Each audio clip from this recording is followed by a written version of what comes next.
नमामि नमामि हरदम हो नमामि नमामि हरदम ब्रजधाम के बसैया मैं हूँ शरण में तेरी संसार के रचैया।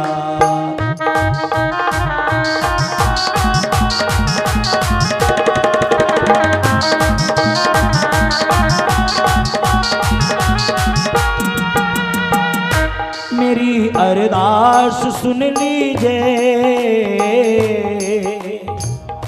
प्रभु सुध आन कर लीजिए, सुध आन कर लीजिए, प्रभु सुध आन कर लीजिए। तरस एक बार तो दीजिए मैं समझूंगा श्याम रीझे, मैं समझूंगा श्याम रीझे, मैं समझूंगा श्याम रीझे।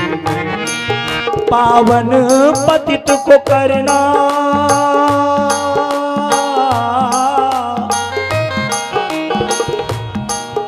पावन पतित को करना जगदीश है कन्हैया मैं हूँ शरण।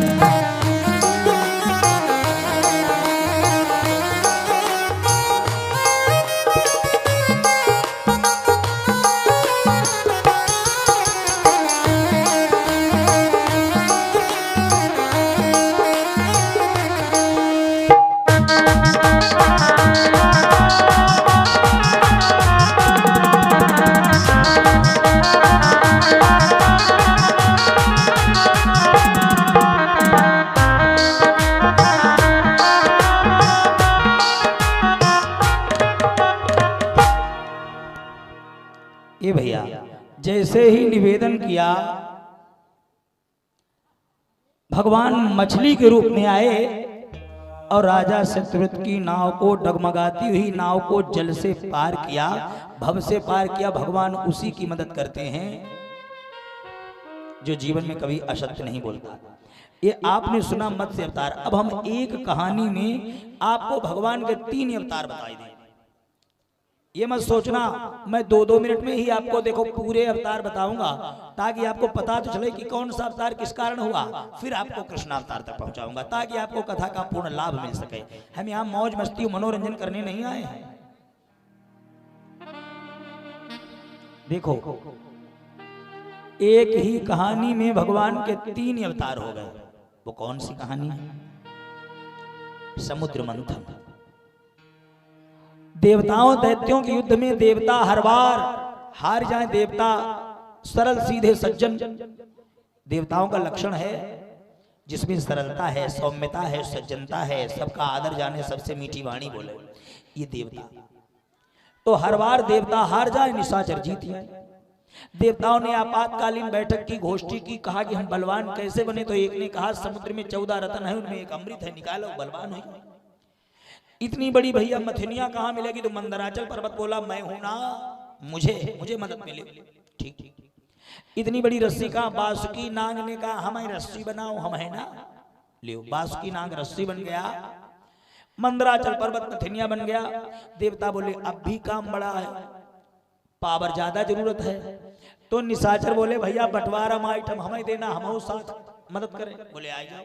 फन की तरफ निशाचर, पूंछ की तरफ देवता। आरंभ हुआ सागर मंथन। धर्म का जब कोई कार्य होता है बड़े विघ्न पड़ते हैं। कोई कार्य देखो, जब देवताओं ने अपना कार्य आरंभ किया तो सबसे पहले विष निकला, पॉइजन, जहर। और जैसे ही जहर निकला अब तो हड़कंप मच गया। इस विष को कौन शांत करे? उस विष की भाप से लोका निरुच्चासन पीड़िता भयम सलोकपालः शरणम युदुर्हरिः। हाहाकार मचने लगा, इस जहर को कौन शांत करे? तो सबने कहा भैया जहर को शांत करने वाला दुनिया में एक ही आदमी है। कौन? भोले बाबा। भोले बाबा ऐसे हैं ये विष शांत करेंगे। चलो भाई सब लोग सब मिलके भोले बाबा के पास आए, ये विष शांत करिए।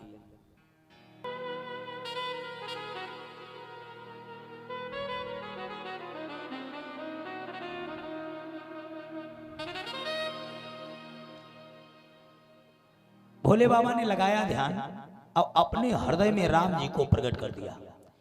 तो भोले बाबा ने सोचा ऊपर से विष जाएगा, अंदर बैठे होंगे राम, तो विष और राम एक में ज्वाइंट हो जाएगा तो बच जाएगा विश्राम। सारा विष घटाघट पी गए, राम ने अंदर जाने ही नहीं दिया।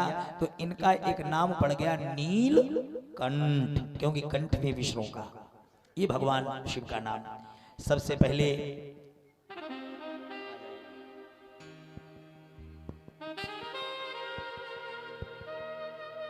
हेलो हेलो, बोलिए गुरुदेव भगवान की जय।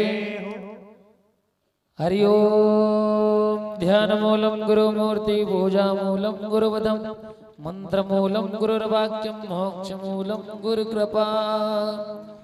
गुरुर्ब्रह्मा गुरुर्विष्णु गुरुर्देवो महेश्वरा, गुरुर्साक्षात् परब्रह्म तस्मै श्री गुरुवे नमः।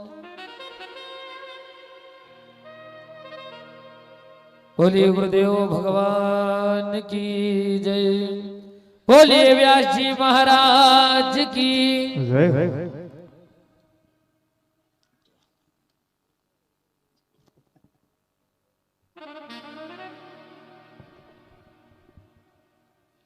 बोले बांके बिहारी लाल की जय। अभी हमारे इतने सरल देवता जैसे व्यक्ति हैं हमारे राकेश चंद्र पांडे जी, हमेशा प्रसन्न। और हम तो सच्चिदानंद पांडे जी को भी धन्यवाद देंगे, इतने अच्छे परिवार से हमको मिलाया कि आप सभी ने, भाई आनंद आ गया, इतना बढ़िया। और हमारे रोज तिलक करके हमको दोनों मीटिंग 500-500 रुपया हमारे चीज देते हैं। अब कोई किसी प्रकार की कहीं पर कंजूसी नहीं, और हमारे भाई दिलो जान से परिश्रम करके लगे हैं। सच्चिदानंद पांडे जी बोले आज महाराज का बता मैं कि कथा घर पर, लेकिन हम पूरा लाभ, हमने कहा यही लाभ है, तुम जो मेहनत कर रहे हो यही लाभ है, यही आप लोगों ने सबको जोड़ दिया, जन जन तक आपकी इतनी बड़ी बात है। तो भैया अभी जो हमको पगड़ी से सम्मान हुआ है हमारे यजमान जी के द्वारा, तो अभी तक जब से हमने कथा में ध्यान किया, यानी पगड़ी लिखना शुरू किया फेसबुक पर, तब से हमारी 1037वीं पगड़ी है। 1037 पगड़ी हमारे घर पर रखी हैं 36, अब भाई रखी हैं। कमरा हमने बनवाया, उसमें शीशा लगा है, पूरे में लाइन बार भरी है। अच्छा इनको हम बेच सकते नहीं, आप कहो क्यों? पगड़ी माने होता है इज्जत, जिस आदमी का बड़ा भाग्य होता है उसे इज्जत मिलती है। तो मैं दुनिया की कितनी भी कीमती चीज मिले उसको कभी प्रकाशित नहीं किए हूं कि कहाँ कितना मिला, लेकिन मैंने पगड़ी लिख कर रखी है। हाँ, जितने भी हमारे जिनिया मऊ के भक्त यहाँ उपस्थित हैं, उनसे हमारा निवेदन है कि जब आपके यहाँ कोई शादी हो बच्चे की, तो पगड़ी खरीदना नहीं, हमारे घर आना, 1 2 4 10 सब बराती लगवाई ले जाओ, पैसा नहीं, फ्री। ये दान की चीज दान में दी जा सकती, लेकिन बेचा नहीं जा सकता। तो हमने इनको बड़ी सुरक्षित संभाल की, इज्जत रखी है, इज्जत है हमारी ये। तो हम तो भगवान से कहते हैं हमारे इस पांडे भगवान इनका आजीवन सम्मान ऐसे दिनों दिन उन्नति की ओर बढ़ाते रहें, सुख समृद्धि और धार्मिक अनुष्ठान इनके कर कमलों से आजीवन होते रहें, अनंत शुभकामनाएं हैं। और एक भाग्य देखिए, हमारे राकेश चंद्र पांडे जी जैसे स्वभाव के हैं और इनकी पुण्य ऐसी अदा हुई कि वैसे ही नहीं दामाद मिल गया। कोई जान नहीं पाएगा, नया आदमी नहीं जान पाएगा कि बच्चों वाला स्वभाव, हमेशा प्रसन्न रहने वाले। तो हमारे सब चेला लोग बड़ी तारीफ किए, बोले भाई इनके ये पुण्य थे जो ऐसे सरल सज्जन व्यक्ति। बहुत बढ़िया परिवार, बहुत बहुत शुभकामनाएं आप सभी को। हम भगवान से प्रार्थना करेंगे कि हम बीच बीच में आपको हंसाएं, हंसता हुआ छोड़ जाएं। जीवन में जब आपका चेहरा हमें देखने को मिले तो वही मुस्कुराहट आपके चेहरे पर, आप हमेशा निरोगी रहकर हमें मिले, यही शुभकामनाएं हैं। तो भैया देखो, पगड़ी उगड़ी जब लगती है तो फिर भौकाल तो हमें लगता है अंदर से नहीं, क्योंकि पहली बार हमारे पगड़ी जब लगी रहा है तो हम बड़ा खुश भय रहा है। वह शादी वाली ना, शादी वाली तो हम मने मनवा हम इतने खुश, हमने दुनिया भगवान ने भैया अब सुनी कब, जब अब बता नहीं, बहुत छोटे रहे तब है, भगवान ने खूब सुनी। कथा की शुरुआत थी हमारी, अब उसी समय भगवान ने, लेकिन हम हैं नए जमाने के, लेकिन काम पुराने जमाने का। हमने कहा हम लड़की नहीं देखेंगे, पूरे परिवार के लोग नाराज। बोले ऐसा क्यों? हमने कहा 2 चीजें नहीं करेंगे, 10 रुपया भी दहेज नहीं लेंगे और लड़की देखेंगे नहीं। हमारी बहन सब परिवार के लोग बोले लड़की देख ले। हमने कहा हम उसकी शक्ल देख लेंगे, लेकिन हम कर्म नहीं देख।